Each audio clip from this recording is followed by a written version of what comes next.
Bapak, Ibu, saudara-saudariku yang terkasih, pada hari Minggu Paskah yang ke-7, gereja memaknainya dengan Hari Komunikasi Sedunia. Dan kita mengetahui bersama sumbernya dari iman gereja. Yesus berdoa kepada Bapanya. Yesus berdoa untuk keselamatan para muridnya. Yesus mendekatkan diri dengan Bapanya dan Yesus mendoakan para muridnya supaya mereka melakukan pekerjaan-pekerjaan yang sudah dilakukan oleh Tuhan Yesus, supaya mereka mendapatkan hidup yang kekal, artinya mengenal Allah yang benar, mengenal Yesus Kristus, dan mengenal pekerjaan-pekerjaannya. Setelah kenaikannya ke surga, kita menyadari bahwa wafatnya dan kebangkitannya untuk hidup dan kebangkitan para muridnya. Di dalam doa, Yesus menegaskan, berdoa bagi mereka para muridnya dan bukan untuk dunia. Maka saudara-saudariku yang terkasih, dalam doanya pun Tuhan Yesus memberikan penyertaannya kepada para muridnya untuk melakukan pewartaan, melakukan pelayanan, sekaligus melakukan partisipasi kurban diri persembahan kepada Tuhan. Dan ini terus-menerus diwartakan oleh gereja iman para rasul. Mereka berkumpul berdoa, mendengarkan sabda dan tinggal bersama dengan Ibu Yesus dan saudara-saudara Yesus. Inilah tradisi iman Katolik. Dan kita bertanya, bagaimana kita membangun komunikasi dengan sesama jika tanpa sumber yang kuat? Jika sumbernya pada diri kita sendiri, semata-mata diri sendiri, maka dia hidup dalam pusat dirinya sendiri, dan sumber kekuatan itu akan habis. Namun jika dia mempondasikan, meletakkan diri pada sumber iman para rasul, dia akan mengikuti apa yang sudah dilakukan oleh para rasul. Yesus sudah tidak tampak bagi mereka. Sesudah kenaikannya, peristiwa penampakan Tuhan Yesus menjumpai satu persatu para muridnya sudah tidak terjadi lagi. Namun mereka memiliki tradisi untuk menguatkan persekutuan itu, berkumpul, berdoa, mendengarkan sabda, men-sharingkan pengalaman hidup beriman. Kita bertanya lagi, kapan saya berdoa? Bersama siapa saya berdoa? Atas nama siapa saya berdoa? Di mana saya berdoa? Dan itu yang menjadi pergulatan hidup beriman. Maka dalam novena Roh Kudus hari yang ketiga, kita diajak untuk mendalami, diajak untuk meresapi sabda Tuhan, diajak untuk semakin merenungkan hidup doa kita di dalam keluarga masing-masing. Tradisi iman banyak yang sudah diseringkan. Kesempatan bagi kita untuk melakukan doa pribadi, doa bersama dengan gereja, doa malaikat Tuhan pada Paskah, doa Ratu Surga, pada bulan Mei berdoa rosario, menghormati Bunda Maria supaya kita semakin mencintai putranya yang adalah Allah Sang Penebus kita. Nah, itulah sarana untuk mencapai sumber yang tak pernah habis, membangun semangat cinta kasih persekutuan supaya bisa diwujud nyatakan di dalam semangat cinta kasih persaudaraan. Jadi hari komunikasi sedunia di Paskah minggu ke-7 ini, sumber kekuatan iman kita ada pada Tritunggal Maha Kudus yang dihidupi dalam tradisi iman para rasul, diteruskan oleh gereja dan dihayati oleh umat beriman. Maka sekarang sudah tidak aktual lagi kalau umat menyatakan, Romo, mengapa saya sulit berdoa? Lalu kita bisa bertanya seperti judul film, ya, ada apa dengan kamu? Kalau hidupnya jelas sebagai orang Katolik, 3 poin. Pewartaan, bukan mewartakan diri sendiri, tetapi mewartakan penderitaan, wafat dan kebangkitan hidup yang diberikan oleh Tuhan Yesus. Melayani di hari komunikasi sedunia oleh Bapa Suci kita diingatkan untuk berbicara dengan hati. Jadi kalau orang berbicara dengan hati, maka hatinya adalah mengikuti hati kudus Yesus. Maka yang diwartakan adalah Kristus, bukan dirinya sendiri. Banyak pengkhotbah jatuh pada cerita tentang dirinya sendiri. Saya itu khotbah di sana sini, sana sini, sana sini, banyak umatnya. Tapi di sini kok yang datang sedikit. Nah, sudah mulai menghasut. Minggu depan harus banyak. Hati-hati, doakan dia. Orang yang seperti ini kekeringan, hanya cari duit saja. Apalagi beredar sekarang, wah kemana-mana.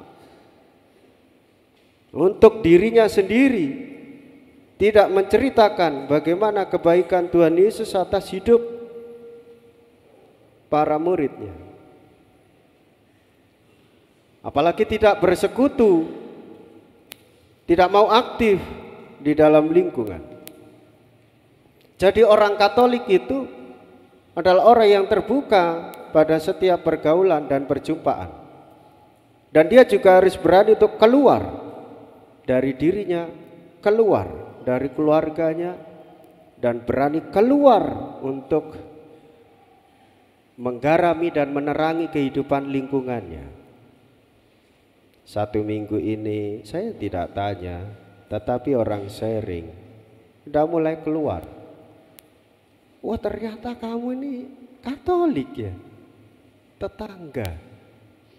Loh, ternyata kita teman SMA, baru ketemu di sini. Sejak kapan tinggal di sini? Ya baru sih. Berapa tahun? 10 tahun yang lalu. Karena pandemi saya enggak keluar. Nah, itu kan pandemi 3 tahun ya, 10 dikurangi 3 berapa? 7 tahun kemana ya? Geledek banyu ya, repot. Baru tahu. Sekarang saya sampaikan, supaya orang Katolik keluar, sumber kekuatannya ada dalam Ekaristi. Yesus sendiri yang mempersembahkan dirinya. Dulu di sini sebelum saya masuk misalnya cuma 2 kali. Supaya umat saya ini menimba semangat persekutuan di dalam ikatan cinta kasih komunikasi, maka misalnya 4 kali. Supaya keluar semua. Mulai sambat, lektornya sambat, kurnya sambat ya. Para petugas sambat, ketua lingkungan marah ya. WA penuh, genap 3 bulan HP-nya hang ya. Karena isinya orang marah saja. Romo, bagaimana ini kok misalnya 4 kali? Kalau misa 4 kali, kami lah tugas terus. Ya terus saja tugas, saya bilang begitu ya. Tidak saya kirim di WA-nya, tidak ya. Bilang diri sendiri ya. Tantangannya, Anda juga diminta untuk mewartakan. Jumpa lagi dengan umat ya. Tugas dirigen, tugas organis di paroki Algon. Ketemu yang mimpin misa saya. Romo, saya umat Santo Stefanus. Wah, puji Tuhan, kamu sudah mewartakan sampai ke seluruh dunia. Tetapi saya tidak lihat kamu di paroki saya. Ketemu lagi di Yakobus. Ya. Misa agak jauh. Di paroki Ngagel, ya ketemu lagi dengan umat Stefanus. Romo, saya senang dengar. Tidak cerita sendiri ya. Dengar gitu ya. Saya umat Santo Stefanus loh Romo. Oh ya, kapan kamu pulang ya? Pulang. Layani parokimu. Pulang. Kemana-mana cari apa? Popularitas atau cari duit? Tegas-tegasan saja. Jadi layani paroki ini supaya umatnya keluar. Tadi malam pertemuan dengan seksi keamanan. Romo, apakah boleh kami mengkader dan meregenerasi kaum muda? Mengkader boleh, regenerasi jangan. Kaget mereka. Kalau ngader masuk, kalau regenerasi, generasinya baru, yang tua harus pergi. Nanti saya disalahkan lagi. Romo maunya yang muda-muda, yang bidadari-bidadari saja, yang marmut-marmut saja. Ini wis kena iki ya. Tahu marmut? Mahmud, mama muda. Ini semua kan muda semua toh ya. Bagaimana mengkomunikasikan pelayanan dengan baik dan benar? Tidak mudah. Maka memohon karunia dari Roh Kudus. Roh Kudus bimbing saya supaya pikiran saya benar. Jadi kalau imam berdoa di depan altar yang suci ini, sebelum pertama mencium altar yang suci, karena ini tubuh Kristus. Kesatuan imam dengan gerejanya ditandai dengan mencium altar yang suci ini. Maka jangan sembarangan kalau masuk makan di dalam kapel, di dalam gereja, omong-omong. Kalau omong-omong di luar, main HP di dalam ya, pakai apa ini namanya, you can see, she can you itu ya, jangan, sudah pakai sana ya. Roknya ya naik di atas lutut, duduk tambah naik lagi. Jangan menggoda matanya Romo. Dari sini kelihatan, mulanya aku naik khotbah ya sakmene. Ya. Lalu apalagi di sini Romo berdoa supaya pikirannya benar dan mewartakan sabda dengan baik dan benar. Berdoa sebelum misa, Romo juga berdoa. Dilakukan itu. Nah, umat juga memohon kepada Tuhan supaya hidupnya benar. Ini sudah banyak peningkatan umat Santo Stefanus. Mulai bertahap, mulai membaik. Meskipun 1-2 masih harus diingatkan. Sudah tahu peringatan dari saya apa? Pakai helm. Itu mengkomunikasikan tidak hanya sekali, 2 kali, 3 kali. Supaya enggak ditanya pakai helm atau enggak. Ketemu Romo, aduh kepotokan nih guys, langsung mulai. Romo itu video tronya kedap-kedip, mbok dibenerin, udah kena lagi. Lupa mau ngomong helm ya. Romo AC-nya kurang dingin ditambahi, ya sudah ditambahi 2 stand. Lupa ngomong helm. Padahal yang ngomong gak pakai helm.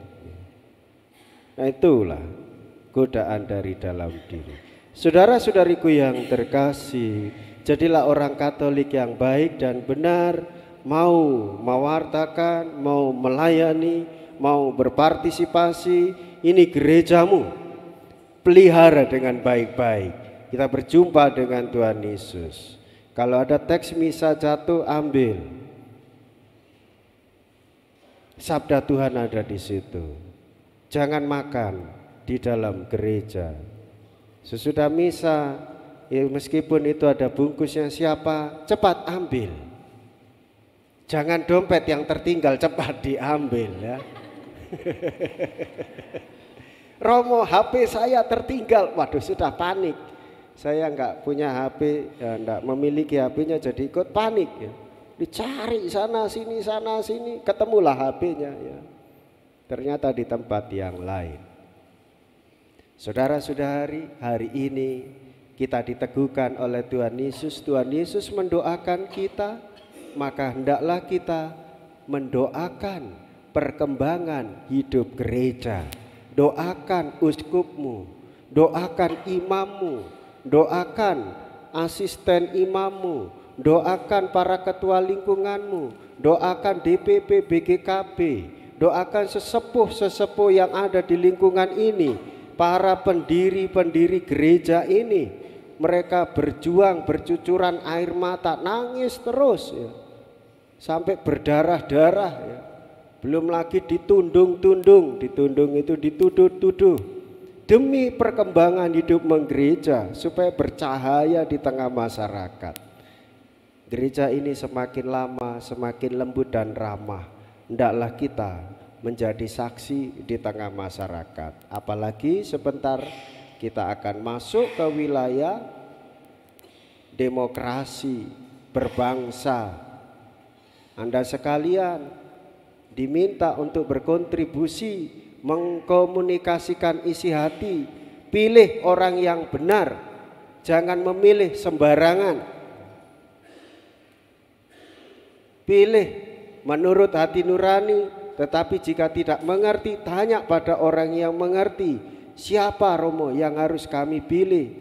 Lalu diskusikan, sehingga negara ini dipimpin oleh pemimpin yang sungguh-sungguh benar, sungguh-sungguh memikirkan rakyatnya, sungguh-sungguh mensejahterakan umatnya, tidak hanya untuk kelompok tertentu saja.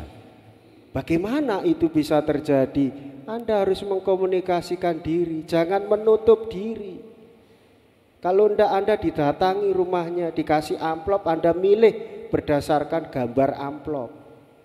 Yang paling nakal lagi, amplopnya diterima, nggak milih. Lah ini celaka ini. Gereja menghendaki orang Katolik memilih dengan hati nurani, tanpa paksaan, dengan kerelaan. Hidup menggereja di tengah masyarakat, hidup berbangsa ini, kita juga harus berpartisipasi.